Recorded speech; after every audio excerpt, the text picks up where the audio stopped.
As a gym owner, sometimes you need to hire employees, sometimes you need to hire trainers, sometimes you need to hire vendors, and it only makes sense to want to consider your clients. And sometimes this can work out amazing, except for when it's a disaster. In today's video, I'm gonna give you some frameworks to think about how and when and if to hire your clients to do things for your business. My name is Mark Fisher from businessforunicorns.com, and I just want to say, if you like this video and you like this content, you want to go in the description box down below and check out the Business for Unicorns podcast.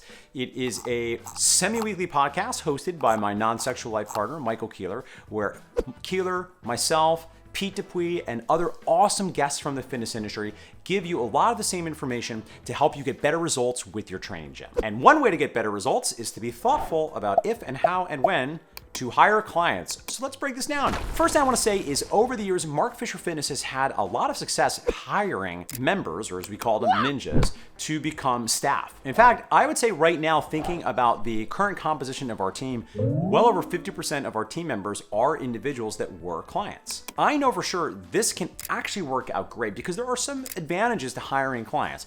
First of all, they already understand your culture.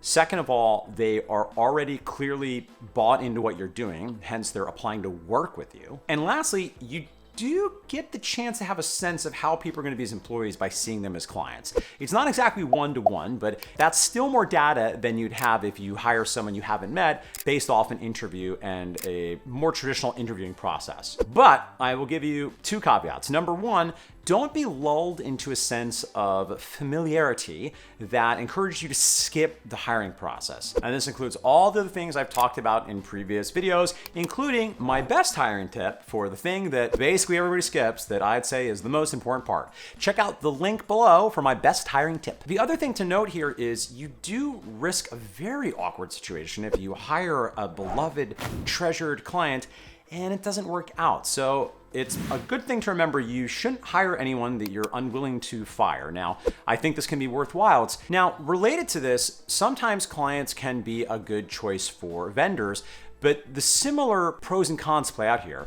Again, they know you, they know your culture, they're passionate about what they do, but you still need to vet them, and particularly with a vendor, because unlike an employee where there is an assumption that you're going to do a fair amount of training, and if they come very ready to learn, willing to grow, oftentimes, even if you're hiring them as a trainer, you can train them on a lot of the skill if they have the personality, the character, the passion, if they get the culture. When you're dealing with a vendor, that is a meaningful distinction because you're not going to be training your legal help or training your real estate lawyer or training your accountant. So a lot of these contractor-only vendor positions become very, very, very important for your business to succeed.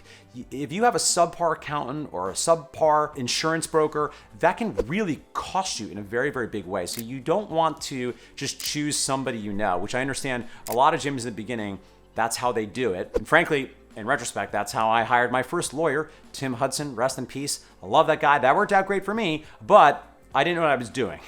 And I filmed these videos because I want to help you avoid the things that I did. So even though I, for the most part, got pretty lucky and things worked out well, we can do better. And these days, anytime I'm gonna hire a vendor, very simple system for you. Find 3 different people to vet, to take calls with, because if you have 2, I don't think it's enough data. Once certainly you're into 4 or 5, at a certain point you've seen enough people, just make the call, but you do need to have a few people to compare them to. Now, if you want to invite your client to be in the mix on that, by all means, go ahead. But that can't be the decisive factor as to whether you work with a vendor or not, particularly when it's important positions like that. Now, here's a quick tangent for something that's not related to hiring a vendor or contractor, an employee for your gym. It is hiring somebody for you personally. Maybe you're looking for a financial planner, or maybe you're looking for instance, I use Josh Wilgis, a great dentist. He's my dentist and he's been a long time ninja. This can work well, but once again, you can decide for your own personal well-being how much vetting you want to do. I concede,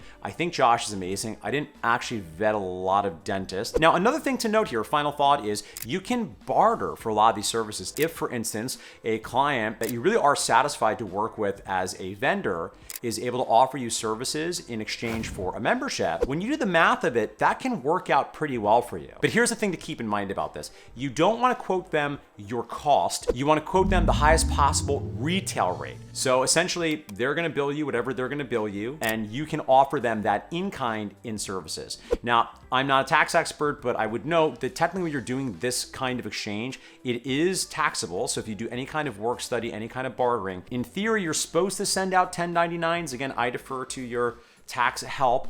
You might decide you're going to run it fast and loose, and far be it for me to judge over here, but I do just want to put that on your radar. You might want to have a conversation with your bookkeeper or accountant or tax professional to make sure you and your client understand the ramifications of bartered work. All right, friends, well, I hope you enjoyed this video. If you are looking for more ways to find potential staff besides hiring your clients, which has worked well for me but doesn't work all the time, be sure to check out my video below on 15 ways that you can find staff for your training gym. And while you're down there, before you go on the next video, it would mean so much to me if you chose to hit subscribe. Help fill the hole inside. Thanks so much as always for watching. This is Mark Fisher from businessforunicorns.com, and I'll see you next time with another video where I will share with you even more actionable tips, psychological frameworks, and philosophy.